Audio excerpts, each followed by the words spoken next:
je vois que vous avez une tonne de pierres ici. Ah, une tonne, peut-être pas, mais C'est pour oui, moi. pas mal. C'est pour vous. Donc je vous laisse, reine, libre devant ces pierres et vous allez aller vers celles qui vous attirent en fait. Ah, les pierres. On aime en recevoir en cadeau et les porter en bijoux. Mais saviez-vous qu'elles détiennent un pouvoir insoupçonné ? Donc les cristaux, en fait, on les utilise pour être bien avec soi-même.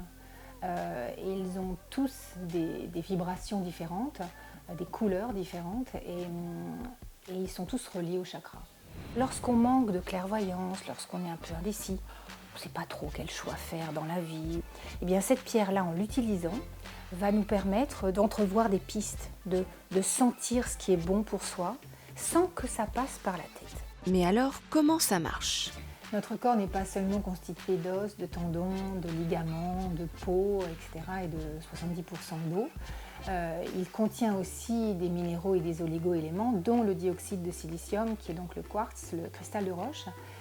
La transpiration cutanée qui est provoquée par la prise du minéral en main va libérer les oligo-éléments qu'il contient. De cette manière-là, très naturelle, en fait, les oligo-éléments sont transmis au corps. Travailler avec les pierres semblerait être l'école du lâcher-prise. Il s'agirait de parvenir à couper son mental pour entrer dans le monde de l'intangible. Mais comment s'y prendre ? Alors travailler avec une pierre, c'est très simple, ça ne demande aucun prérequis particulier. Ça peut être porter un bijou, ça peut être l'avoir sous votre oreiller, la mettre sur la table de chevet, la porter en journée, dans votre poche par exemple, méditer avec une pierre aussi. Il y a des pierres aussi qui aident à passer des moments difficiles comme le Oui, deuil et des choses comme ça. C'est ça, notamment l'améthyste. D'accord. L'améthyste, c'est vraiment une pierre de passage qui permet de passer d'un état à un autre, d'un état de conscience à un autre, mais d'un état physique, c'est-à-dire un deuil, effectivement, un déménagement aussi, un changement de partenaire. Tout ce qui vient nous perturber dans la vie. Depuis la nuit des temps, toutes les civilisations du monde, des Aztèques aux Égyptiens en passant par les Chinois, ont utilisé les propriétés thérapeutiques des minéraux. Ils seraient non seulement vecteurs de bien-être, mais soigneraient également de nombreux maux. Les pierres ont de multiples fonctions, comme contre la fatigue par exemple, pour gagner en vitalité, pour calmer un mental un petit peu trop performant, pour gagner en confiance en soi, calmer des peurs, calmer des appréhensions, gagner en féminité, se donner de l'amour et de la tendresse, je dirais aussi. C'est vrai que ce sont de grandes guérisseuses. Dans tous les cas, n'hésitez pas à laisser parler votre intuition. Laissez-la vous diriger vers des cristaux qui vous attirent et que vous avez envie de toucher. Il s'agit d'une demande de votre corps qui manifeste un besoin vibratoire.